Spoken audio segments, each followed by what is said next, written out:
So, Modern Warfare 3 has reverted a ton of changes when it comes to Modern Warfare 2's gameplay introductions and what we've seen so far. It seems like a lot of what we have on offer should have been the game that we've had this entire last year or so, but the biggest question now that we've seen a ton of footage of Modern Warfare 3's multiplayer is, what does this mean for Warzone? Well, given Modern Warfare 3 and all are now part of the COD HQ and a unified engine, Modern Warfare 3 is surprisingly almost entirely changing Warzone as we know it. So today we're taking a look at the massive amount of changes that are being enacted and what you need to know. So as we go along, drop your thoughts down below. If you enjoyed the video, you find it at all insightful, do me a favor and drop a like on it. And if you're new to the channel, consider subscribing to stay updated with all things Modern Warfare 3 as we gear up for an incredibly busy next few weeks here leading to launch and beyond. We'll have you covered with absolutely everything you need to know, and I'd love to have you in the community. Finally, check out my friends over at G Fuel for upwards of 30% off your entire order. Now's a great time to grab a restock or try it out for the first time ahead of launch, gearing you up for all your energy needs come grind time, but more on that a little later. For now, let's jump into Modern Warfare 3 and how it's entirely changing Warzone. So, Modern Warfare 3 is changing Warzone, but how so?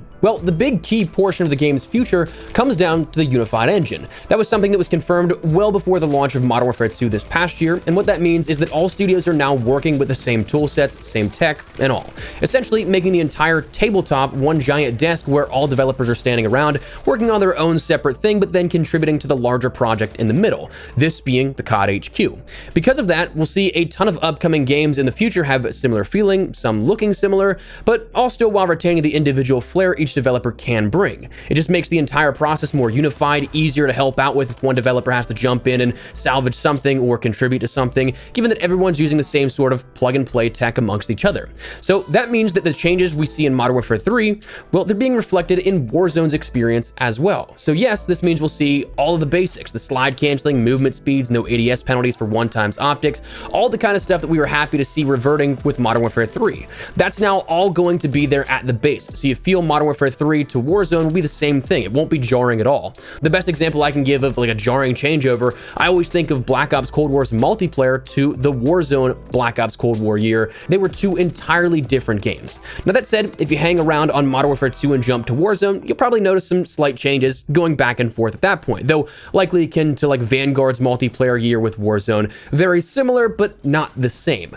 But okay, the general gist out of the way, we know that we're going to see a lot of it like Modern Warfare 3. Fundamentally though, how much is changing? What kind of changes can we expect to see in the Warzone gameplay loop? Surprisingly, a lot. During a briefing pre-COD Next and our tech day before the reveal, Ted Timmons from Raven chatted with us about what to expect come changes with movement, UI, quality of life, perks, loadouts, gameplay, and more. So let's talk firstly about movement, since we kind of already bridged that gap with the baseline of Modern Warfare 3's movement. First, yes, all that Modern Warfare 3 movement is coming, but additionally, Ted said maybe a couple of extra things for Warzone. We'll also see new traversal and mantling Warzone optimizations for the new map of Urzikstan, but the first big air quote bombshell for Warzone changes with Modern Warfare 3 is that the stims and their previous stim boosting effect are actually coming back to Warzone in that integration, meaning that movement demons, you're about to be on top here at this kind of stuff. Might not be as smooth or as clean as Warzone 1 and Modern Warfare 2019 mechanics, but it's going to be pretty close, or as close as we can get on this current engine and base set of mechanics. UI updates will also see a handful of adjustments as well with Modern Warfare 3's take on Warzone, things like red dots returning on the minimap in Warzone as well, updated tac map colors, weapon and loot rarity scales are back, and for me, this is absolutely nerdy, but I hated the current Warzone setup with 0 pops of color. I know that it's not for everybody, but it's genuinely color theory. It's quick association, attention-grabbing stuff that for me, again, as nerdy as it is, I love that, and I'm happy to see it return. Ammo now will have dedicated backpack slots as well, so just like Warzone 1, where you can have a potential max of every single ammo type, but it doesn't count against your inventory or anything like that. The only time it will is if you end up taking extra ammo in your inventory, extra stacks of that, so you still can take more, but you're always going to end up picking up at least that baseline of what you run over. This fundamentally makes picking loot up easier because you'll autofill to those ammo supplies, but not have it take extra like you do currently with Warzone pistol ammo. That still is a bug if I'm not mistaken, but you don't have to select it manually unless you want to. Blue armor plates on the HUD are going to be back as opposed to the white that we have now, which is a very small difference, but again, it's that quick recognition and association as opposed to the white health bar. It doesn't blend in as much at a glance anymore. Additionally, we have some quality of life changes that are absolutely worth noting. Things like base health being 150 HP without armor again this year, guaranteed, which is kind of like an on and off change we've seen since the launch of Warzone, then a little bit within Vanguard's year, then back again to 100 at the launch of Warzone 2, and well, we're just going back and forth, you see.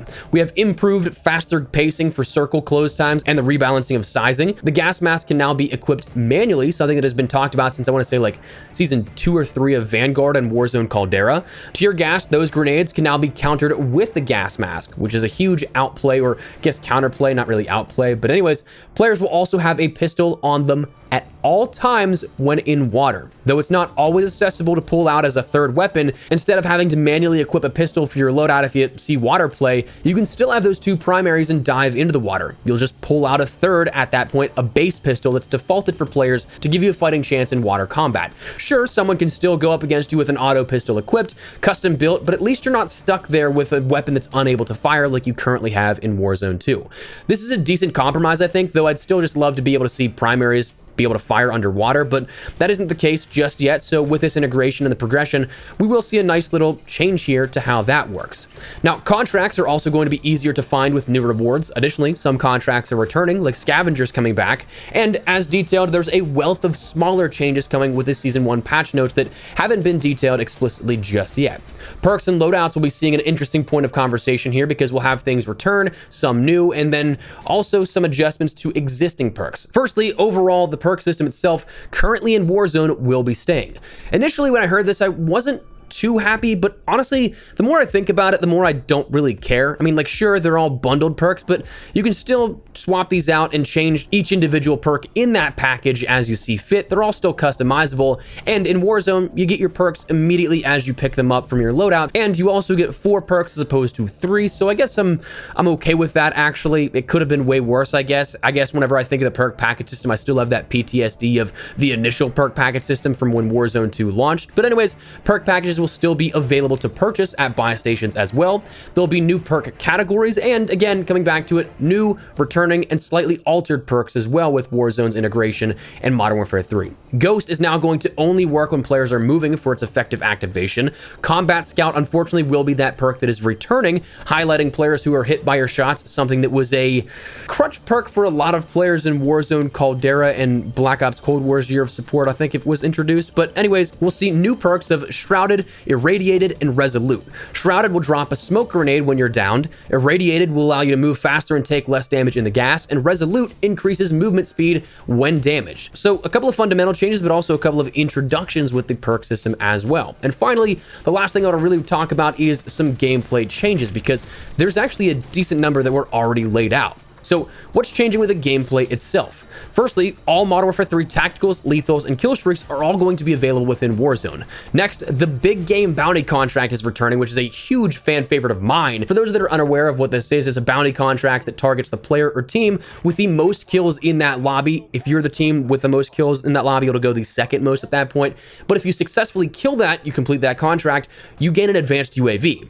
Previously, these were kind of used by Slayers because, again, if you had the highest kills, it just targeted somebody that wasn't your team, and that could sometimes be 5 to 10 to even more kills below what your team's total is, and it was easy to farm advanced UAVs. But also, these are incredibly useful if you want to just get a bounty to like ping the location or general location of a player or team, because it's a contract that can be used the entire game. Because unlike bounties where the logic previously, you could only target one teammate per team once per game. So at points in Warzone Caldera, in the original Verdansk and Verdansk 84, there would be points where if you activate it, it would just convert stuff to plunder, giving you ammo, grenades, and a little bit of cash as like a consolation prize for picking it up, but you also wouldn't get any bounty or contract out of it. You wouldn't have a challenge of just give you loot. However, with the big game bounty, because there's always going to be a team with the most kills, you can continuously cycle those through until you're the last team standing.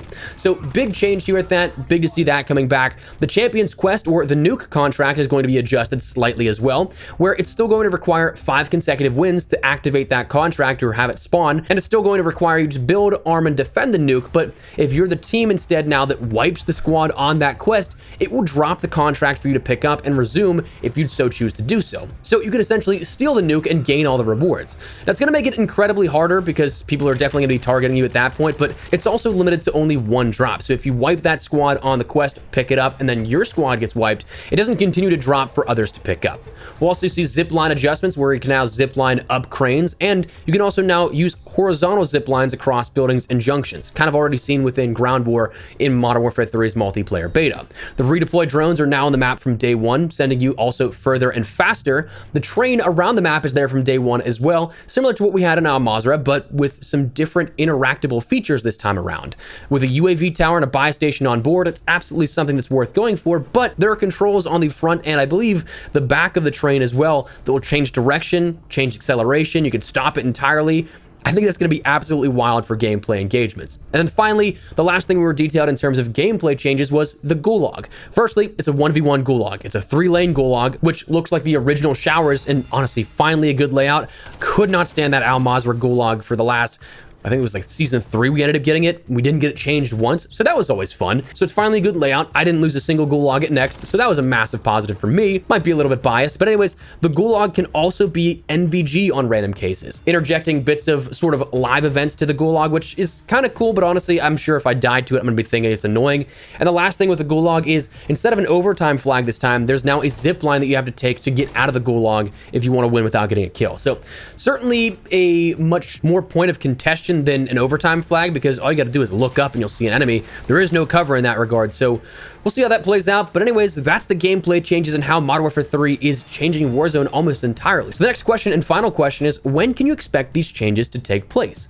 Well, all of this is going to happen at Season 1, which as of recording this, pretty sure does not have an exact ETA. I want to say it was like rumored to be December 6th or something like that. But whenever the Season 1 kicks in for Modern Warfare 3, that's when everything's going to be integrated within Warzone, and you can play around with all these changes in the new map of Urzikstan, as well as Vondel and Ashika Island. So some big stuff happening here, and that's all the changes we know of right now. So again, a lot of big stuff, but that I think is where we're gonna wrap it up. So before we do, once again, make sure you check out my friends over at G Fuel to fuel your grind this COD season. Whether you're grinding weapons, levels, camos, content of your own, G Fuel's there to help. To me, G Fuel is like my cup of coffee in the morning, gets me up and going, gets my productivity started. And my team Carnage just recently, if you want to check it out, launched our own flavor, Pog Juice, a little pomegranate flavor here with this, which honestly, I'm biased, but I think it's a top 3 for me. Truly, I'm incredibly happy to be able to share this project with the world finally. It's been like 2 years in the making. So if you guys want to check it out, link in the description below. But if you guys want to pick something up for yourself, I'd recommend that hype sauce, the Morbius nectarine flavor, and a ton of others. If you want to pick something up though, code espresso gets you up to 30% off your entire order. But that said, that is now we're going to wrap the video up. So let me know your thoughts down below. You like the sound of these changes? Looking forward to Warzone with Season 1 and the integration?